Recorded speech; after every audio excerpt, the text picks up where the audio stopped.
गुरु प्यारी साध संगत जी, राधा स्वामी। आज की मेरी साखी सुनने के बाद आपको यकीन हो जाएगा कि एक सच्चे सतगुरु ही होते हैं जो अंधेरे में भी दिया जला देते हैं। जब हम सभी रास्तों से परेशान हो जाते हैं, हर जगह से परेशान हो जाते हैं और अपने मन को पूरा तोड़ कर बैठ जाते हैं और कोई रास्ता दिखाई ही नहीं देता, तो हमारे सच्चे बाबा जी, सच्चे सतगुरु परमात्मा ही है जो हमें रास्ता दिखाते हैं और हमें मंजिल तक भी पहुंचाते हैं। आज आप बड़े ध्यान से सुने। इस वीडियो को सुनने के बाद आपको यकीन हो जाएगा कि हमारे बाबा जी हर जगह हमारा साथ देते हैं, हम भले कहीं भी रह रहे हों। एक बार की बात है कि बाबा जी जैसे देश विदेश हर जगह जाते हैं सत्संग करने के लिए, तो एक बार वह ऑस्ट्रेलिया में गए और सत्संग करने के लिए।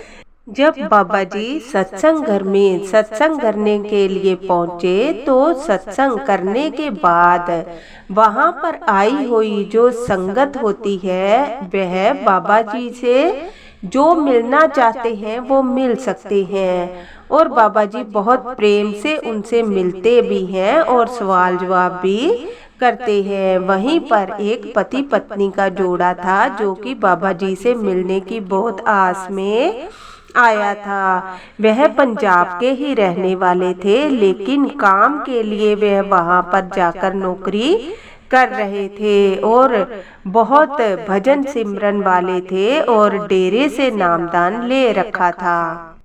जब वो बाबा जी से मिलते हैं तो जो पत्नी होती है, सवाल करने से पहले तो वह रोने लग जाती है, बहुत ज़्यादा रोती है। तो बाबा जी प्रेम से पूछते हैं, बेटा तू क्यों रो रही है, तू अपना सवाल तो बता, मैं हो सकेगा तो तुम्हारे सभी सवालों का जवाब जरूर दूंगा, पर तू अपने मन को शांत करके पहले सवाल तो पूछो।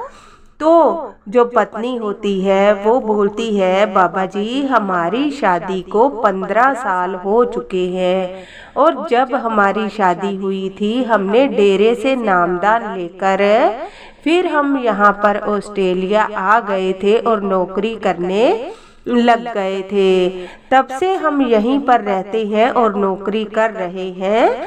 साल में एक बार हम पंजाब जाते हैं और डेरे से भी होकर आते हैं, वहाँ पर सत्संग सुनने जरूर जाते हैं और हम यहाँ पर ऑस्ट्रेलिया में भी नियम से सत्संग सुनते हैं, यानी यहाँ पर नौकरी भी करते हैं और कोशिश यही रखते हैं कि अपने सतगुरु से जुड़े रहे और भजन सिमरन करते रहे। फिर भी हम बहुत ज़्यादा दुखी हैं। तो बाबा जी बोलते हैं, तुम्हें क्या दुख है, तुम बताओ। तो पति पत्नी बोलते हैं कि हमारी शादी को 15 साल हो चुके हैं, लेकिन हमारे घर में कोई भी संतान नहीं है। हम यहाँ पर धन तो इकट्ठा कर रहे हैं, लेकिन उसको खाने वाला कोई नहीं है। पीछे जो मेरे बहन भाई हैं, मैं उनकी मदद करता हूँ, जहाँ उनको ज़रूरत होती है वहाँ धन भी भेजता हूँ और हर तरह से उनकी मदद करता हूँ, सेवा में भी लगाता हूँ, यानी जितना मैं कर सकता हूँ करता हूँ। फिर भी हमारी किस्मत में कोई भी संतान नहीं है। हम ये पूछना चाह रहे हैं, क्योंकि हम अगर हमारी किस्मत में संतान ही नहीं है तो हम यहाँ विदेश में क्यों धक्के खा रहे हैं। हम अपने देश में जाकर ही दाल रोटी कमा सकते हैं और डेरे में कम से कम सेवा तो कर सकेंगे। तो बाबा जी बोलते हैं, देखो आस को कभी नहीं छोड़ना चाहिए, तुम्हारे घर में संतान जरूर होगी। अगर तुम सच्चे मन से सेवा करते हो तो सतगुरु परमात्मा तुम्हारी जरूर सुनेगा और तुम्हारे घर में संतान की प्राप्ति जरूर होगी। तो पत्नी बोलती है, बाबा जी 15 साल तो हो चुके हैं शादी को, अब तो हम आधी उम्र के हो चुके हैं, अब हमारे संतान कब होगी? जब तक हम बूढ़े हो जाएंगे तो हमारी संतान को कौन संभालेगा?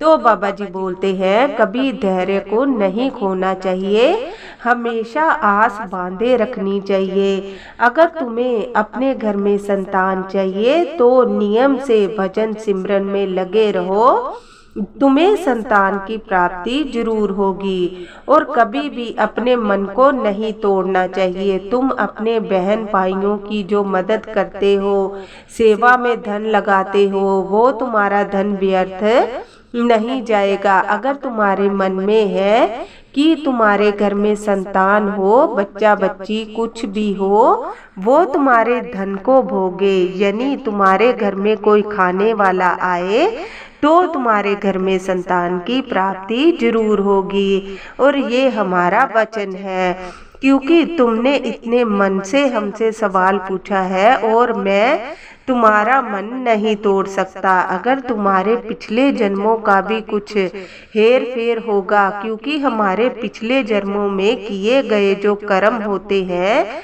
उन्हीं को हमें भोगना पड़ता है। तो पति पत्नी जो होते हैं वो बोलते हैं, बाबा जी आप जानी जान है, आप जाने हमारे पिछले जन्मों में हमने क्या किया क्या नहीं किया। इस जन्म में अगर हम आपका मन से भजन सिमरन करते हैं तो भले हमारे घर में एक बच्ची हो जाए, जो कि हमारे आने वाले वक्त में जब हमारे पे बुढ़ापा आए तो हमें संभालने वाली हो।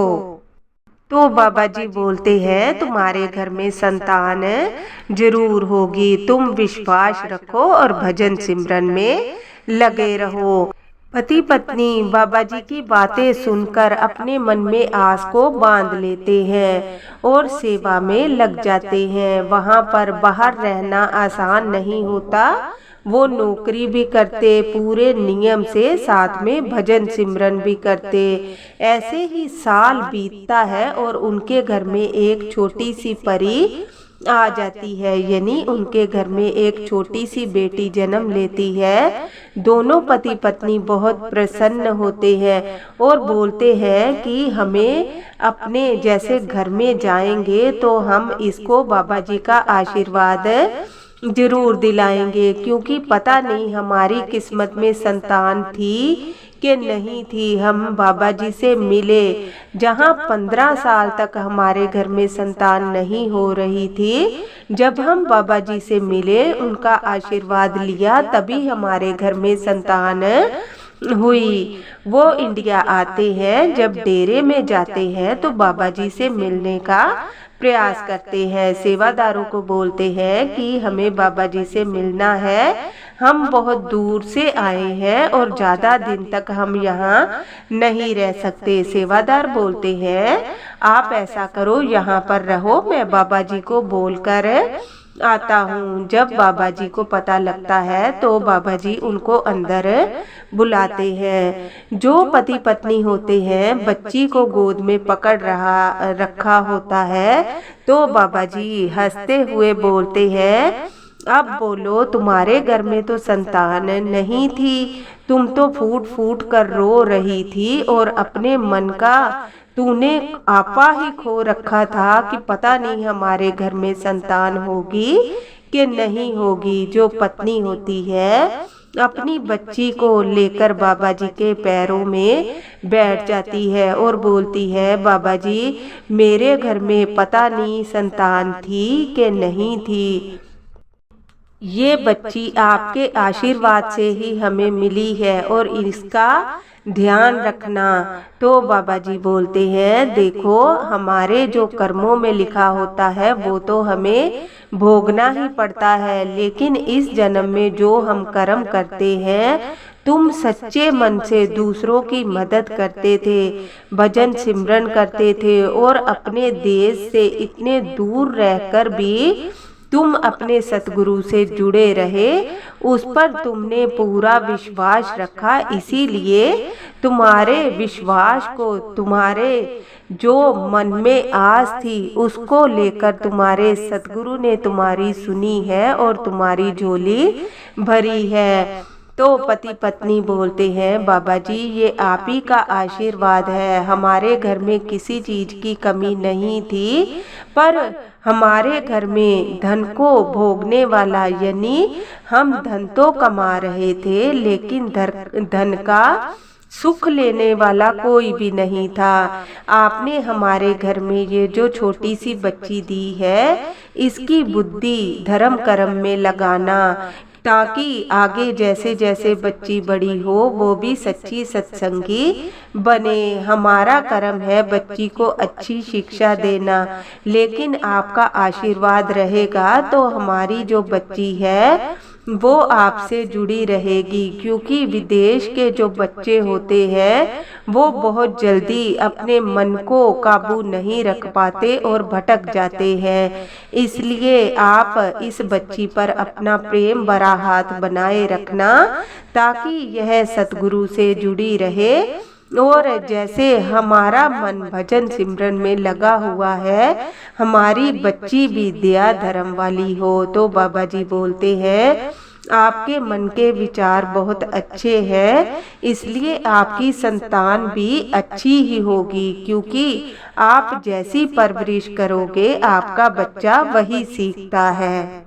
आप इस बच्ची को प्रेम से पाले और अच्छी शिक्षा दे, आपकी बच्ची आपके बुढ़ापे का सहारा जरूर बनेगी। इसलिए बाबा जी हमें सिखाते हैं कि हमें अपने मन को कभी भी नहीं तोड़ना चाहिए, क्योंकि हमारी किस्मत में जो लिखा है वो तो हमें भोगना ही है, लेकिन हम इस जन्म में जो अच्छे कर्म कर लेते हैं उससे भी बाबा जी हमारे सहाय हो जाते हैं, और जो चीज़ हमारी किस्मत में नहीं भी होती उसे भी बाबा जी हमें जरूर दे देते हैं। क्योंकि अगर हम सच्चे मन से एक चीज को लेकर चलेंगे तो वो चीज बाबा जी हमारी जरूर पूरी करेंगे। अपने भजन सिमरन पर विश्वास रखें, अपने सतगुरु पर विश्वास रखें, वही विश्वास है जो आपको सब कुछ दिलाएगा। राधा स्वामी।